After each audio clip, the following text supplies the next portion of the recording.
ኦኬ እሺ እንዴት ናችሁ? ከቅርብ ጊዜ ወደዚህ በዋቢ ስኪልስ እና አጠቃላይ እንዲሁም ቴክ ግሎባል እንደ ድርጅት ከተለያዩ ተቋማት ጋር ፓርትነርሺፕ ስታብሊሽ እያደረግን ነው። ከተለያዩ የመንግስት ዩኒቨርሲቲዎች ጋርም የግል ዩኒቨርሲቲዎች ከሚኒስቴር መስሪያ ቤቶች ትላልቅ ከሚባሉ ተቋማት ኤምባሲዎችን ጨምሮ አብረን ለመስራት እየሞከረን ነው። በአሁኑ ደግሞ በአርሲዋ ዋና ከተማ አሰላ የሚገኘው የአርሲ ዩኒቨርሲቲ ጋር አብረን ለመስራት የሚያስችለን ስምምነትን ለማድረግ ለመፈራረም ጭምር የተዘጋጀ ሴሚናር አለ።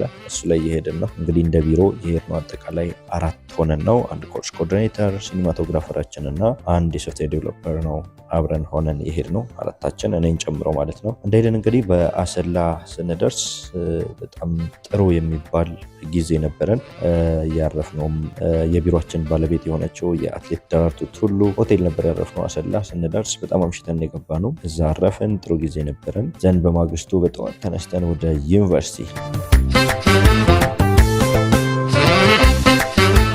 ስንሄድ እንግዲህ ሴሚናሩ ላይ እንድንታደም የተጋበዝ ነው 3 ድርጅቶች ነን። አንደኛው ኢንሳ ነው። የኢንሳ ተወካዮች ነበሩ።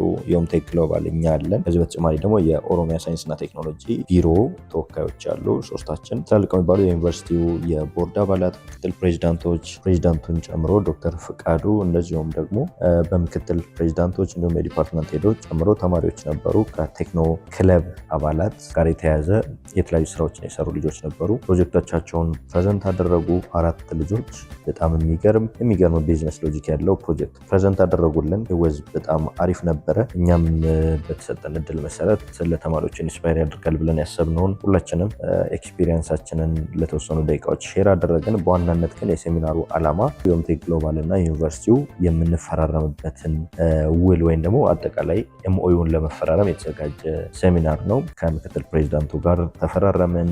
በጣም ጥሩ ጊዜ ነበረን።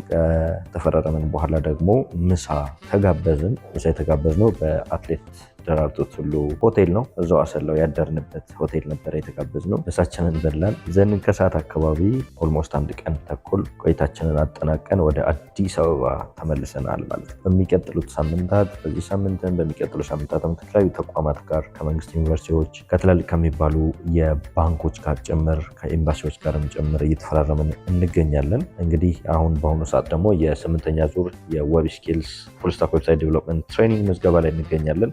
ኢንትረስትድ ቱ ጆይን ዚስ ራውንድ ጆይን ልታደርጉን ትችላላችሁ። ከትሬኒንጉ ባሻገር እንግዲህ አብረናቸው ስታብሊሽ ከምናደርጋቸው ተቋማት ዩኒቨርሲቲዎች ጋር ሚኒስቴር መስሪያ ቤቶች ጋር በመሆን የእኛ ተማሪዎች ስራ ላይም ላንድ የሚያደርጉበት የተለያየ የሶሊድ የሚባል ኤክስፒሪየንስ የሚያገኙበት ከፔይድ ኢንተርንሺፕ ጋር ተያይዞ አብረናቸው ለመስራት እየሞከርን ነው።